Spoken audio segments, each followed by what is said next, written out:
Some tracks in the snow you can read like a book. A deer drags its toes. A wolf sets one print inside the last. A man in boots leaves a heel that bites. But the tracks I found that morning didn't belong to any of those. They were bare.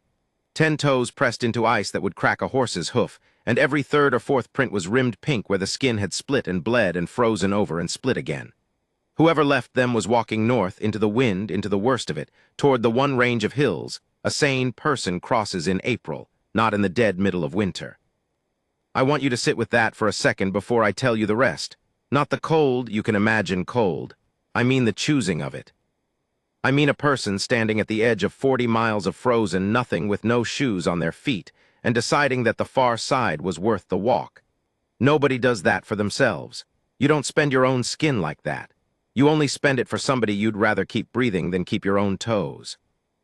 I've kept a tally my whole life. Cattle lost, seasons broke even, men who owed me and men I owed. I'm the kind who writes the number down so I don't have to trust my own hoping. And I'm telling you now, before any of it starts, the woman at the end of those tracks changed a column in me I thought was already inked and dry. So here's my question, and it's the one that kept me walking that day when every reasonable bone I had said turn back. What would you carry across the ice, Barefoot, if the other side of it held the only 3 faces you couldn't live without? Sit with it. Then come with me because I followed those tracks, and God help me, I found where they went. The first thing was the crow. I remember it because I almost didn't ride out at all that morning. The sky was the flat gray of a skillet left on cold ash, and my knee, the one a Mustang folded under me back in '78, was telling me a storm hadn't finished with us yet. I had every excuse a lazy man could want to stay by the stove. But one of my heifers had gone missing off the low pasture 2 days running, and a missing heifer in January is a dead heifer by February if you don't go find her. So I saddled the roan and rode out along the creek line with my collar up and my temper down low in my chest where it lives in winter. The crow was standing on something out on the flat, not pecking, just standing the way they do when a thing is too big for them to be brave about yet. It watched me come and it didn't lift off until I was near close enough to touch it with the barrel of my rifle, and then it went up heavy and slow and cawed at me twice like I'd stolen something. What it had been standing near wasn't the heifer. It was a shawl. A woman's shawl, wool, the color of old blood or new brick depending how the light hit it, and it was frozen stiff into the shape of the ground beneath it, and there were tracks leading away from it. Bare tracks. I sat the roan there a long minute and did the arithmetic every man out here learns to do fast because being slow at it gets you killed. A shawl dropped means a person too cold to feel they've dropped it or too set on something to stop for it. The tracks said set on something. They pointed northwest, dead into the teeth of the pass, and they were maybe 2 hours old by the crust of frost that had started to fill them back in. I should tell you what kind of man I was that winter, so you understand why I sat there arguing with myself instead of just going. My name is Amos Kettle. I ran 400 head more or less, on a spread my father broke his back and then his heart to hold onto, up in the high country where the grass is thin and the winters are long and the neighbors are far enough that you learn to be your own company or go mad. I was 51 that year and I had buried a wife and never got around to a second, and I had the kind of solitude that fits a man like a coat he's had so long he's forgotten he's wearing it. I kept to myself. I kept my accounts.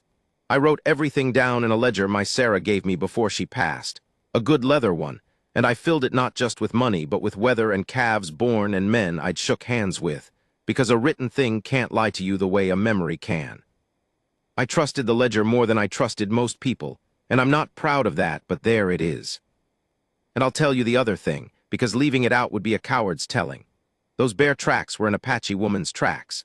I knew it the way you know a thing in your gut before your head has the words for it, the length of the stride, the way the toes gripped, the little braid of grass fiber frozen into the shawl that no white woman out here would have wove. And in that country in that year, an Apache alone in the snow was a thing most men I knew would have ridden the other direction from and slept fine that night.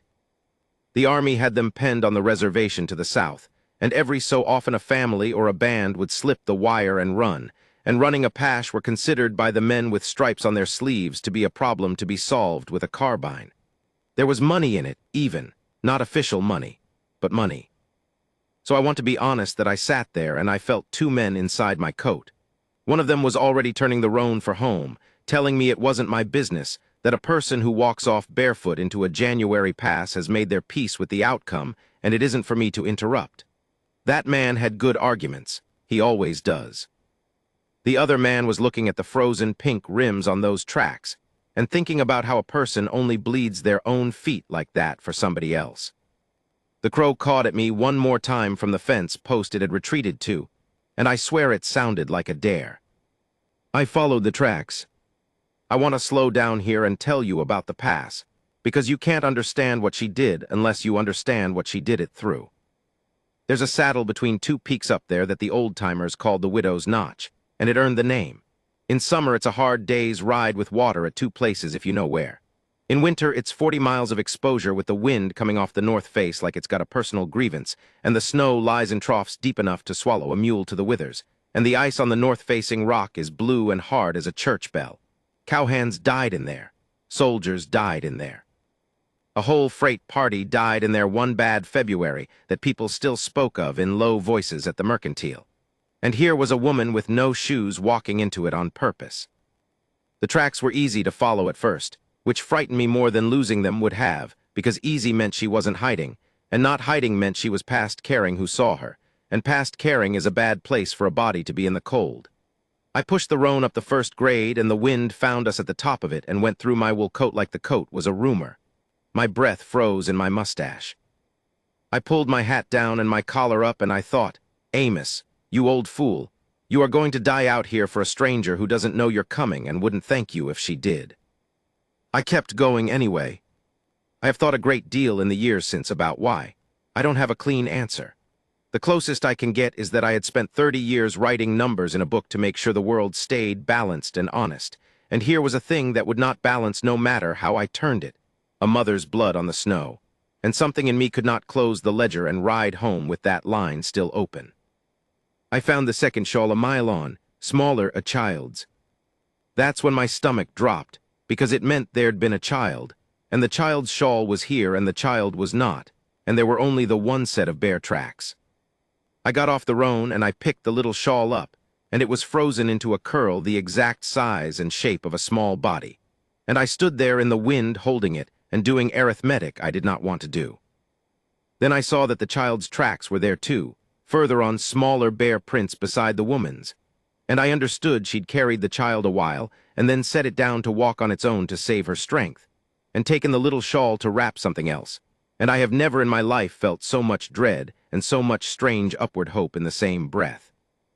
They were both still moving, that was the hope. Both sets of tracks went on. I mounted up and pushed harder. The light was starting to go. Winter light doesn't set so much as give up, when I came over a rise and saw her. She was maybe 200 yards off, in the bottom of a draw where the wind had scoured the snow thin, and she was down on her knees. Not fallen. Kneeling, deliberate with her back to me, bent over something on the ground, and even at that distance I could see her shoulders working in a way that wasn't crying and wasn't praying, but was some third thing that comes out of a person when crying and praying have both been used up. I came down the slope slow, calling out low so as not to spook her. Hey now, easy. The voice you use on a horse that's been cut by wire, because I did not have any Apache and I figured tone would carry what words couldn't. She came up off her knees and turned, and she had a knife. I'll describe her to you the way I saw her in that light, because I have never forgotten a single line of it. She was young, younger than I'd guessed from the stride, maybe 25, with a face gone gray-brown at the edges where the frost had started its work, and her lips were cracked, and her eyes were the kind of black that has stopped being afraid, because fear is a thing you can afford only when you've got something left to lose. She had a deer-hide dress and a soldier's wool coat 2 sizes too big that she got from God knows where, and her feet, I made myself look. Her feet were wrapped now in strips of the child's red shawl, and the strips were stiff with old blood and new. She held the knife the way a person holds a knife when they mean it. And behind her, on the ground, was the thing she'd been kneeling over. It was a bundle, and the bundle was moving. We stood like that a while, the two of us, the wind screaming between us, her with her knife and me with my hands out and open, and my rifle still in the scabbard where I'd left it on purpose. I understood her arithmetic same as she understood mine. A white man on a horse, alone at dusk in the notch, coming toward a running Apache woman. There was only one story that usually ended, and it ended with her blood on the snow next to the pink rims she'd already left. she'd have heard of it. She'd maybe seen it, and she had put her body between me and that moving bundle, and she had drawn her knife, and I understood with a clarity that shamed me that she was not afraid of dying. She was afraid of dying before she'd finished doing whatever the bundle needed her to do. "I'm not," I said, and stopped, because what was I? I'm not army. I'm not a bounty man. I've got a fire. I pointed back over my shoulder in the direction of home, though home was hours off. "I've got a fire, and I've got food, and I've got a stove, ma'am. That's all. That's all I've got." She didn't understand the words, but she understood, I think, that I hadn't gone for the rifle. And she understood the word fire because I said it again, and I mimed it, hands cupped, breathing on them, and something crossed her face that was so tired it was almost peaceful. The bundle made a sound then, a thin, reedy, furious little sound.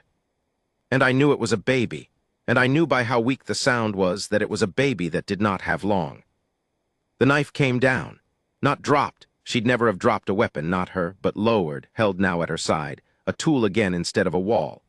And she said something to me in her own tongue, low and fast, and though I didn't have the words, I have spent my life since being certain of the meaning, because a mother saying it in any language says it the same way with her whole face. She was saying him first, save him first, me after or not at all but him first. I got down off the roan slow, and I did the only thing I could think to do, which was to start being useful in a way she could see. I unrolled my slicker and my spare blanket from behind the cantle. I got the little tin of matches and the bundle of pitch pine kindling I carry wrapped in oilcloth for exactly this kind of trouble. Because a man who rides winter country and doesn't carry the makings of a fire is a man who's decided he doesn't mind dying. I found the lee of a boulder where the wind broke, and I dug down through the snow to the frozen dirt with my hands and my knife. And I built it there, and the first 2 matches the wind killed and the third one caught. And I fed it and blew on it and cursed it in a low voice the way you do, and it took. The whole time she watched me, she did not come closer.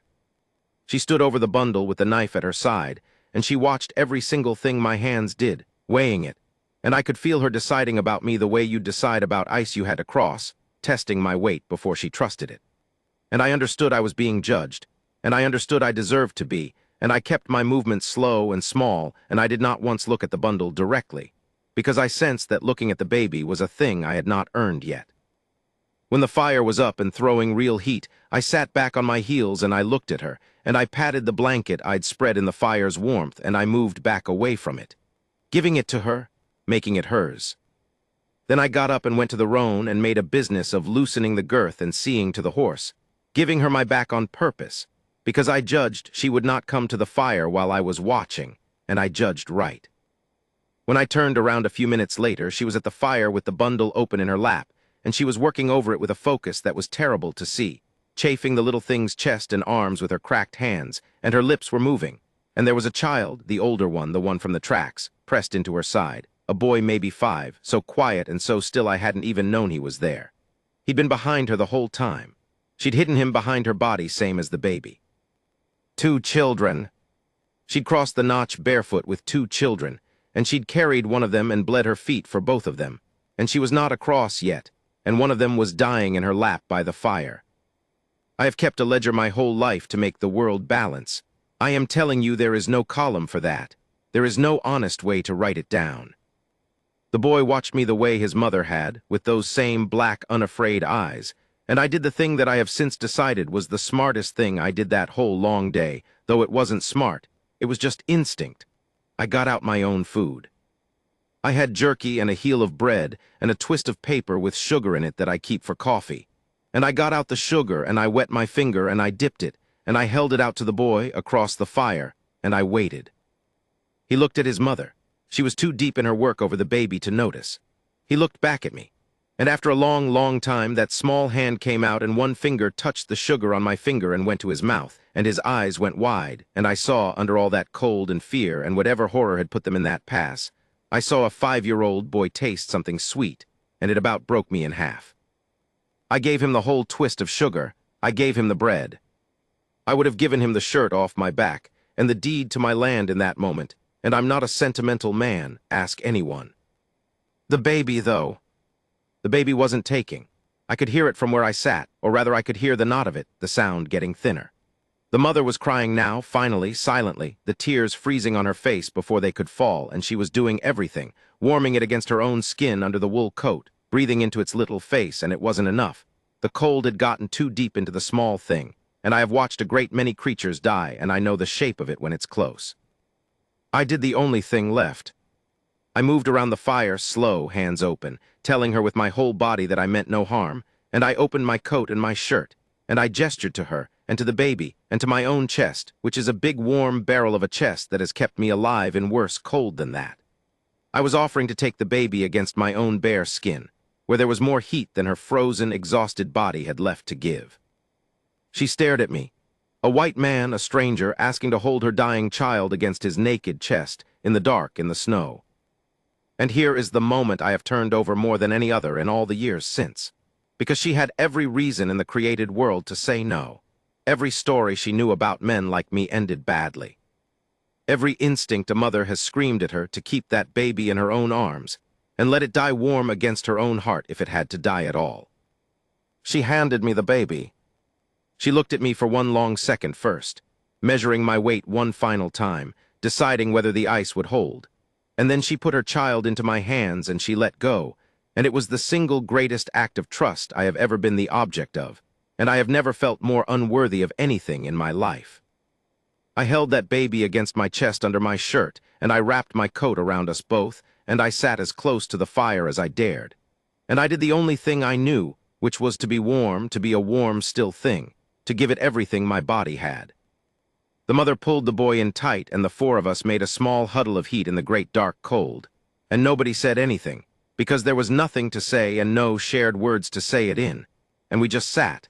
And I felt that small cold weight against my heart, and I willed it. I ordered it to keep on.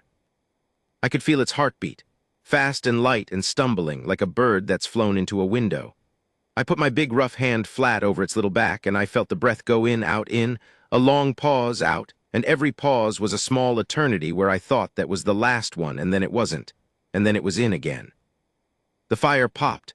The wind came around the boulder and found us and gave up and went away. Somewhere far off a wolf said its piece and got no answer. The boy fell asleep against his mother, the deep sudden sleep of a child who has been holding on past what a child should have to. And the mother watched me hold her baby with those black eyes, and I watched her back.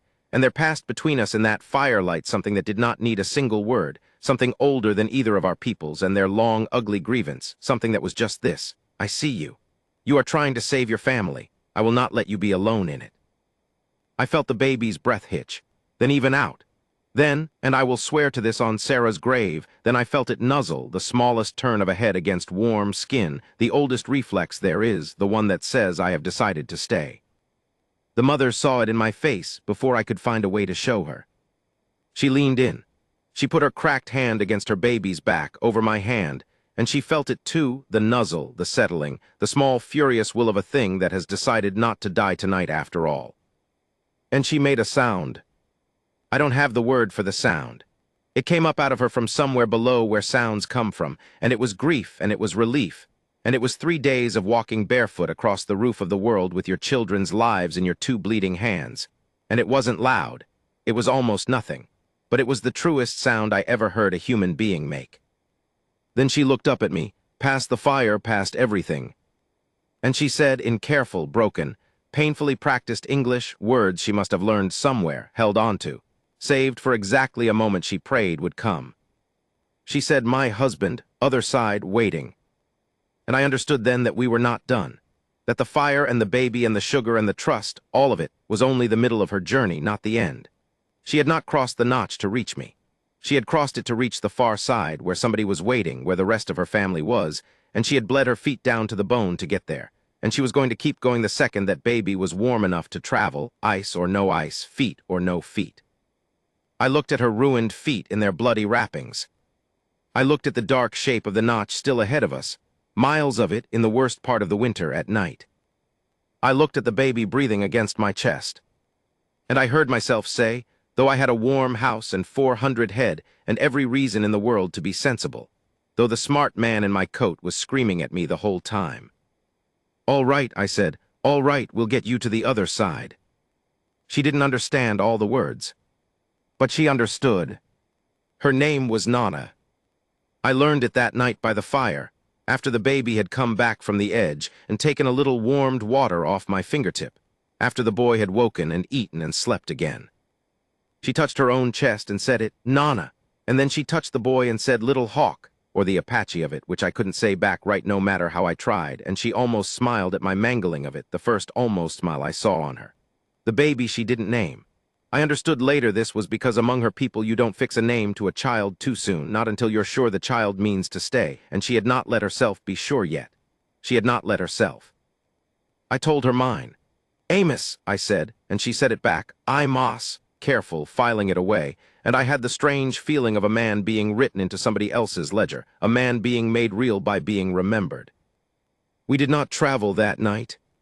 It would have killed the baby and probably the boy, and Nana knew it better than I did, though I could see it cost her something terrible to stay put with the far side of the notch so close and her husband waiting on it. She sat up most of the night feeding the fire while the children slept, and when I offered to take a turn she wouldn't have it, and I understood she needed to be doing. That stillness was the one thing her body couldn't survive. And so I let her tend the fire and I lay back against my saddle, and I did not sleep either.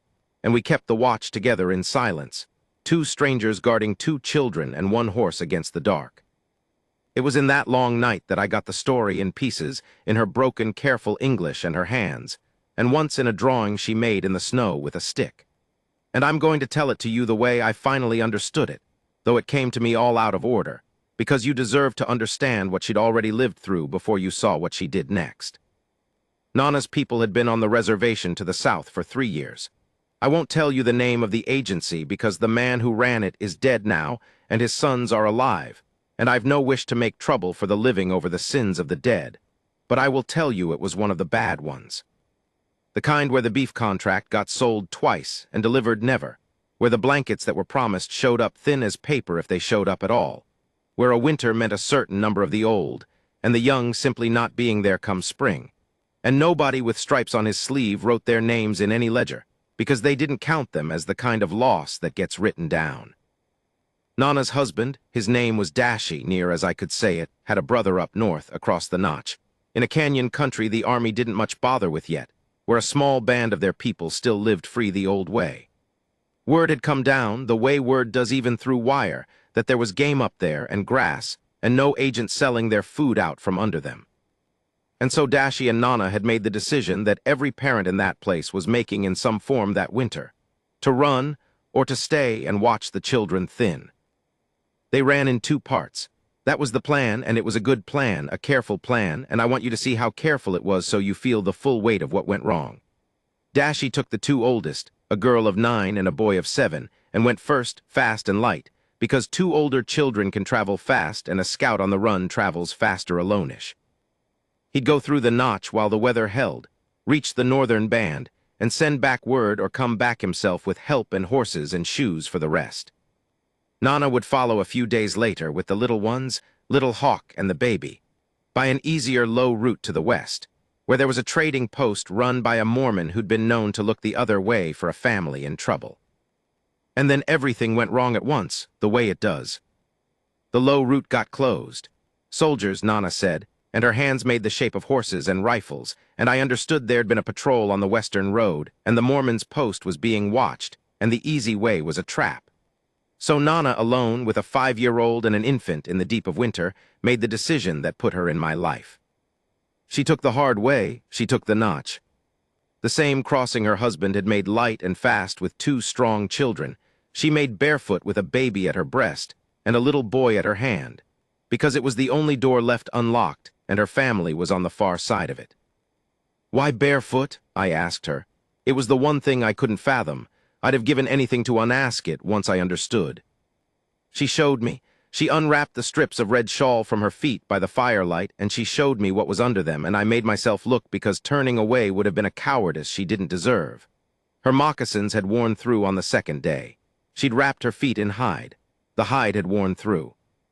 And then this is the part.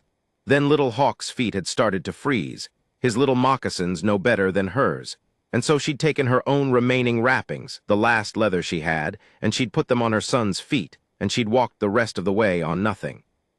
She'd given her son her shoes, and walked into the widow's notch on her bare soles. So that both her children might have a chance, she'd spent her own feet like coin, one bleeding step at a time, 40 miles of them, and she'd have spent her hands and her eyes and her heart the same way if the trail had asked it, and she'd have counted it cheap. I looked at her feet in the firelight. I am not a man who cries. I hadn't cried since I put Sarah in the ground, and not much then where anyone could see. I turned my face to the dark, and I let the wind have the water off it before it could freeze. And when I turned back, I had myself in hand. And Nana was watching me with something in her face that I can only call mercy. She saw what looking at her feet had done to me, and she reached over and she patted the back of my hand, twice, the way you'd comfort a child, and I understood that even now, even here at the bottom of everything. She had it in her to be kind to a big, foolish rancher who'd started leaking at the eyes. That's who she was. I want you to have that clear before part 3, before the hard part, before the choice. That's who she was. We started across in the gray before dawn. I'll tell you my plan, such as it was, because it mattered later. I put Nana up on the roan with the baby against her chest inside her coat, and the boy in front of her in the saddle, all 3 of them wrapped in my slicker and my blanket, and everything else I had that would turn wind. I walked. My knee didn't like it, and my boots weren't made for that kind of ice, and I fell twice in the first mile, but I walked, because the horse could carry 3 of them or it could carry me in one of them, and there was no version of that math where I let the mother walk. I broke trail on foot and led the roan by the cheek piece, and we went up into the notch as the sun came up somewhere behind the gray and turned the whole frozen world the color of a pearl. It was beautiful. I have to say that because it's true and because it made the danger worse. The notch in the early light of a still morning is one of the most beautiful places God ever made and forgot about. The blue ice on the North Rock, the snow gone rose and gold, the peaks standing up on either side like the walls of a cathedral nobody's allowed to enter. And every beautiful foot of it wanted us dead. The ice was glass. The wind slept in the morning and woke in the afternoon, and we had to be far across before it woke. And there were the crevasses, snow-bridged and hidden, where the ground just wasn't under the white when you thought it was. I found one of those with my left leg to the hip, and if I hadn't had hold of the roan's cheek piece, I'd have gone down it, and that would have been the end of Amos Kettle, and probably of them too, alone up there without a guide. Nana had the horse backing before I even finished falling, quick, that woman, quicker than thought, and she and the roan hauled me up out of the crack while I scrabbled, and I lay on the ice with my heart going like a drum and looked up at her, and she looked down at me, and she said one of her few English words. Careful, dry as anything, almost a joke. I laughed. It came out of me raw and surprised, a real laugh, the first one in that whole terrible business. And after a second she almost laughed too, and the boy laughed because we were laughing, not knowing why, and the sound of it went up into that great cold cathedral, and I thought maybe, just maybe, we were going to make it. That was the morning. The morning was the good part. We were maybe 2/3 across, into the long downslope of the northern side, when I saw the smoke. It was thin and blue and far off, down in the canyon country Nana had drawn for me in the snow, and when I pointed at it, she went so still on the horse that I thought something was wrong. Then I understood. That was it. That was the far side. That was where Dashie and the older children were, or where the band was that would take them in, and she was looking at the smoke of the thing she'd bled her feet to reach, and she was afraid to believe it was real. She said something to the baby then, soft, and it was the first time I heard her use the tone a mother uses, the low singing tone, and I realized she was telling the baby they were almost home. And she looked at me and her eyes were wet and she said, "Close, close now," and I said, "Close now," and we started down. And that is exactly when I saw the other riders. There were 3 of them coming up out of a side draw to the east, and they'd seen us same time I saw them, and my whole insides turned to ice colder than the ground. I knew what they were before I could make out their faces. You learn to know. 2 of them had the loose, hard look of men who don't work for wages, and the third rode a little apart and a little ahead the way a leader does, and they were angling to cut us off from the downslope, and they were unslinging their rifles as they came, unhurried, the way men are unhurried when they've done a thing before and expect it to go easy. Bounty men, or worse, the unofficial kind, the kind that hunted runners for the reward the agency paid quiet, and off the books for anybody brought back. Dead ones counting same as live ones on that particular ledger, and easier to transport. Nana knew them for what they were the same instant I did. I heard her breath change, And I want to tell you what she did because it tells you everything, and because it's the thing that finally forced the choice on me. She started to get down off the horse. She was going to run. Not to save herself. I understood that in half a heartbeat, she was going to draw them off. She was going to slide off my roan and take her ruined feet down into the rocks on foot and let them chase her, the visible one, the running Apache woman, while I stayed with the horse and the children and pretended I'd found them abandoned. A white rancher with 2 Indian kids he was bringing in. No crime in that. No reason for a bounty man to shoot. She'd worked it out in 1 second flat.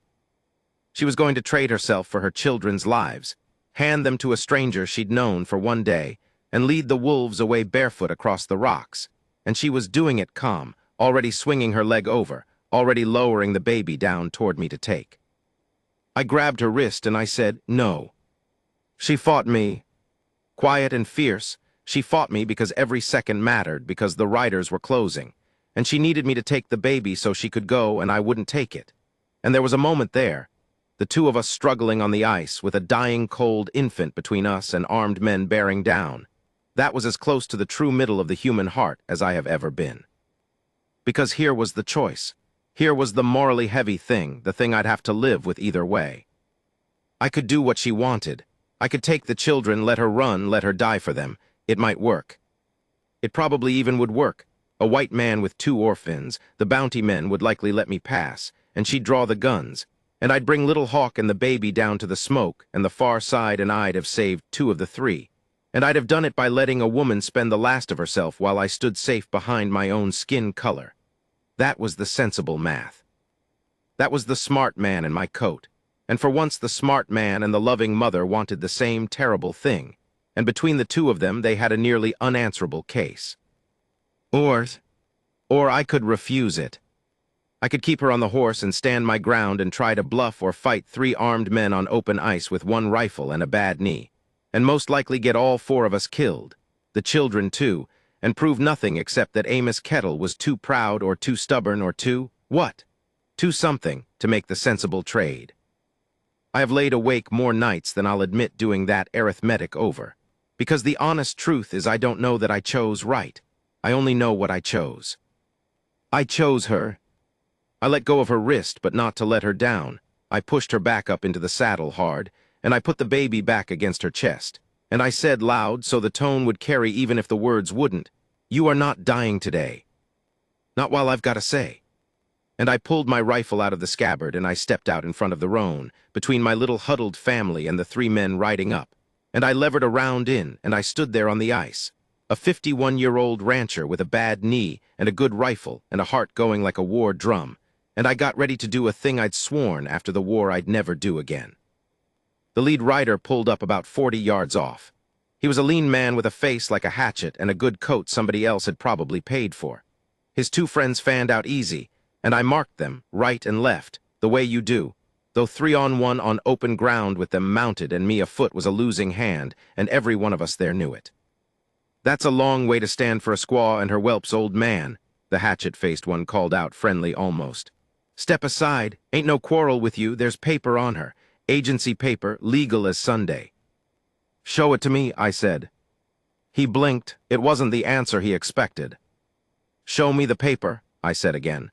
"You've got legal agency paper, you'll have it on you. Show it to me and I'll read it, and if it's real, I'll think about it. That's how a legal thing works, mister. There's paper, and a man can read it." Of course, there was no paper. There's never any paper. The paper was a carbine and a quiet man at the agency who paid cash and asked no questions, and the hatchet-faced man's face told me he knew I knew it, and the friendliness went out of it like heat out of a stone. "Have it your way," he said, and his hand moved. And here is where I have to stop the telling for a moment, because what happened next didn't happen the way anybody at that little standoff expected, least of all me. It didn't come from my rifle. It didn't come from the bounty men. It came from behind me, from the downslope, from the canyon country and the blue smoke. It came from the sound of hooves. More than 1 horse, coming up fast. Coming up out of the canyon toward the smoke, toward us.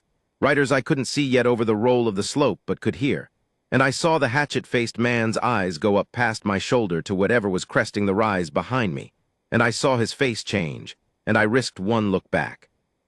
And Nana was standing up in my stirrups with the baby in one arm, and she had thrown her head back, and she was making a sound I had not heard her make before. A high, carrying, ululating call that went out across that whole frozen basin like a bell, like a name, like a summons. And the riders coming up out of the canyon answered it. There were 5 of them, and the one in front was Dashi. I knew him before I knew him, because of what happened to Nana's face. I had seen that face gray with frost and fierce over a knife and wet with grief by the fire and dry with that one small joke on the ice. I thought I'd seen everything her face could do. I hadn't. When she saw the man on the lead horse come up over that rise, her face did a thing I have no word for, a thing that made me look away out of a feeling like I'd walked into a room where I didn't belong. 2 people who had each been certain for days that the other was probably dead. And here they both were, alive. On a frozen slope, with 40 yards of armed strangers in between. I want to be truthful about the next few minutes, because the truthful version is less like the stories people tell about the frontier and more like life, which is messier and quicker and stranger. There was no great battle. I've heard men tell it since as though old Amos Kettle stood off a gang of gunmen on the Widow's Notch, and I let them tell it because it's easier than the truth, but the truth is this. The hatchet-faced man did the arithmetic. Same as I'd done mine, he did his. 3 of them mounted against 1 afoot, good odds. 3 of them against 1 afoot, and 5 hard men from a free canyon band coming up fast and angry with a woman's war cry still hanging in the air, bad odds. Bounty men are not soldiers. They don't die for the cause because there is no cause. There's only the pay, and no pay is worth being the man who's still there when the numbers turn. The hatchet-faced man looked at Dashi's 5, and he looked at me, and he looked at the whole thing gone suddenly sideways on him, and he spat on the ice, and he said something ugly about all of us, and he wheeled his horse. But the one on the left, the young one, the eager one, the one who hadn't yet learned that the pay isn't worth it, the young one didn't wheel. The young one raised his rifle. At Nana. At the woman standing in my stirrups with a baby in her arms and a cry still in her throat. I don't remember deciding. My rifle was already up. There are things the body does while the mind is still forming the letter of the first word, and I have made my peace mostly with the fact that my body decided to fire before Amos Kettle, the church-going account-keeping man, had finished his objection. I fired. I don't know that I hit him. Dashi's men were firing too by then. That whole slope came apart into noise all at once. But the young one went off the back of his horse, and the horse ran, and the other 2 ran. And then there was just the ringing after, the great cottony silence that comes down over the ears after guns, and the smell of powder going thin in the cold, and 5 free men of the canyon band sitting their horses in a loose ring with their rifles still up and their eyes on me. On me. The white man with the rifle standing in front of Nana. You see the problem. From where they sat, riding up hard to a war cry, what did they see? An armed white man on foot in front of their kinswoman and her children. They did not know I'd been walking 3 days to keep her alive. They did not know about the sugar or the fire or the baby against my chest. They knew what men out here knew, which was the general story, the ugly one, the one where the white man in front of the Apache woman is not her friend. I put my rifle down, slow, on the ice, and I stepped back from it, and I put my hands out open and empty, and I looked at Dashi, and I did the only thing there was to do, which was nothing, which was to stand there unarmed in front of 5 rifles and trust, the way she had trusted me, that the truth would show through if I gave it room to. And Nana spoke. I don't know what she said.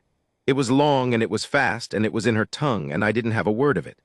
But I watched the rifles come down while she said it, one by one, and I watched Dashi's face while she said it, and I watched him look from her, to the children, to me, to my rifle lying on the ice where I'd set it down, to my empty hands.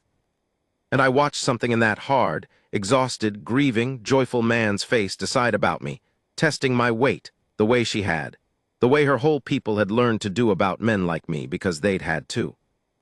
Then Dashi got down off his horse. He walked across the ice to me, slow, and he stopped an arm's length away, and he looked at me a long time with black eyes that were so like his son's it hurt, and then he reached out and he put his hand flat on my chest, over my heart, where the baby had lain the night before. I don't know if Nana had told him that part, or if he just knew, the way people who love someone can somehow know the shape of what happened to them. He put his hand over my heart and he held it there, and he said one word, and I didn't need the translation, and I've never needed it since. Brother. They took me down into the canyon, because there was no other sensible thing to do. The light was going and my knee was done, and a man doesn't cross back over the notch alone at night on principle. And I want to tell you about that canyon. And that night, because it's the part I keep, the part I take out and look at when the world seems too much like the ugly general story and not enough like the truth. There was a fire, a big one in a cave mouth out of the wind, and there were the other children, the 9-year-old girl and the 7-year-old boy that Dashi had brought over first, alive, whole, safe. And I have to tell you that when Nana came down off my roan and those 2 older children ran to her, and the whole family was in one heap on the cold ground of that cave with the baby somewhere in the middle of the pile of them, all of them alive, all of them across, all of them home. I had to go stand outside in the dark by myself a while. A man's got his limits and I'd hit mine. The baby lived. I'll tell you that plain because I know you've been carrying it since part 1. The baby lived. Warmed slow by the fire and by its mother and by the milk that came back to her once she'd rested and eaten. And I'm told, because I heard it years later, in a roundabout way I'll come to, I'm told the baby grew up strong and got a name, finally, once Nana let herself be sure it meant to stay. They fed me. They gave me the warm place by the fire, the guest's place, and an old woman with a face like a walnut worked over my ruined knee with her hands and something warm and stinking out of a pouch. And it hurt like sin, and then it hurt less than it had in 10 years. Little Hawk fell asleep against my arm, the way he'd slept against his mother on the mountain, and nobody moved him. And I sat very still so as not to wake him, and I looked into that fire, and I thought about my empty house across the notch, 400 head and a good stove and a leather ledger, and how I'd ridden out that morning after one missing heifer, and how the world can turn all the way over between a sunrise and a sunset if you'll only follow the tracks that scare you. Dashi sat with me late, after the others slept. We couldn't talk, not really, but we sat. 2 men who'd each stood in front of guns for the same woman on the same day, and that's a conversation of its own kind and doesn't need many words. At one point he took a thing from around his own neck, a small worked leather thing, a token I never did learn its full meaning, and he put it around mine. I've got it still.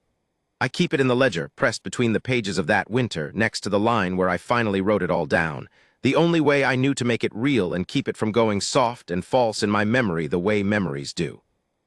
I left in the morning. I want to be honest about that too, because the neat version of this story would have me stay, or would have them all come live happy on my ranch, and life isn't neat and neither of those things happened. They couldn't come with me, a free band living quiet in a canyon the army hadn't found yet does not go set up housekeeping on a white rancher's spread near the road. That's a death sentence with extra steps, and we all knew it. And I couldn't stay. An old rancher's got 400 head that'll starve without him and a life on the other side of the mountain, and staying would have brought the world's eyes down on that hidden canyon sure as anything. We'd had one perfect day of the world working the way it ought to. You don't get to keep those. You only get to have had them. So in the morning I saddled the roan, and Dashi gave me a pair of good moccasins for the ride and grip on the ice. And the old walnut-faced woman gave me a pouch of the stinking stuff for my knee. And the children stood in a row and looked at me with those black, unafraid eyes. And Little Hawk ran up at the last second and grabbed my leg and pressed his face against my knee, the bad one. And I put my hand on his head, and I didn't trust myself to do more than that. And Nana came to me last. She was walking still on wrapped feet, but walking, and she'd lived to walk right. I could see that now the old woman had seen to it. She came and she stood in front of me, and she looked up at me with that face I'd watched do so many things. And she said, in her careful, saved-up English, the words she'd learned somewhere and held on to for the moments that mattered most. She said, "You did not walk away." That was all. You did not walk away. And I understood she meant more than the standoff, more than the rifle. She meant the whole of it. She meant the moment out on the flat 2 days before, with the crow and the frozen shawl and the smart man in my coat telling me to turn the roan for home. She meant the moment any of 1,000 men she'd known would have looked at bare bleeding tracks in the snow and ridden the other way and slept fine that night. She'd been braced for me to be that man the entire time. Right up until the ice. Right up until my hand over her baby's back. She had been ready, her whole hard life had made her ready for me to walk away. And I hadn't. I couldn't say anything back. I'm not a man who's ever had the words when they mattered. That's half of why I keep the ledger. So I just took her hand, her cracked, healing mother's hand, the hand that had patted mine twice by the fire when I was the one falling apart. And I held it a second, and I let it go. And I got up on the roan before I disgraced myself entirely, and I rode up out of that canyon toward the notch and the long way home, and I did not look back, because I knew if I looked back I would not be able to leave, and leaving was the last kindness I could do them. I've kept the ledger up in the years since. Cattle weather the usual. I'm an old man now, older than I ever thought I'd get, and my knee, the bad one, the one little hawk pressed his face to, my knee tells me the weather better than any barometer. And every time it aches on a gray winter morning, I think of a frozen shawl the color of old blood, and a set of bare tracks going north into the worst of it, and I close whatever I'm doing and I sit a while. I told you I'd come back to how I heard the baby lived. It was maybe 9 years on. There was a young Apache man, a scout, if you can believe it, in the Army's own blue coat, one of the ones they used in those later years, came through the low country by my spread and stopped at my gate, which no Army scout ever did, and asked for me by name. By my name, Amos. Said it careful, the way she'd said it, filing it, and I felt the whole floor of the world tilt under me. He didn't stay long, couldn't, but he told me his mother had sent him, if he ever came near this range, to find the rancher named Amos and tell him a thing, and the thing was just this, that they were well. That the family was together still, up in the north country, farther up now, harder to find but free and together, all of them, the older two grown near enough, and little Hawk near a man, and the baby that had nuzzled against my chest and decided to stay, the baby grown into a girl of 9 with, he said, and here he almost smiled, strong feet. Strong feet, Nana's joke. 9 years later, sent across 100 miles through her son, for an old man to hear and understand, and about come apart at his own gate over. I asked him, my voice not working right, I asked him if his mother was well, if Nana was well. And the young scout looked at me a moment, and there was something in his face, and I have never been sure to this day, whether what he told me was the true thing or the kind thing, and I have decided I don't need to know the difference, because sometimes the kind thing and the true thing are the same thing wearing different coats, and a man my age has earned the right to keep the version that lets him sleep.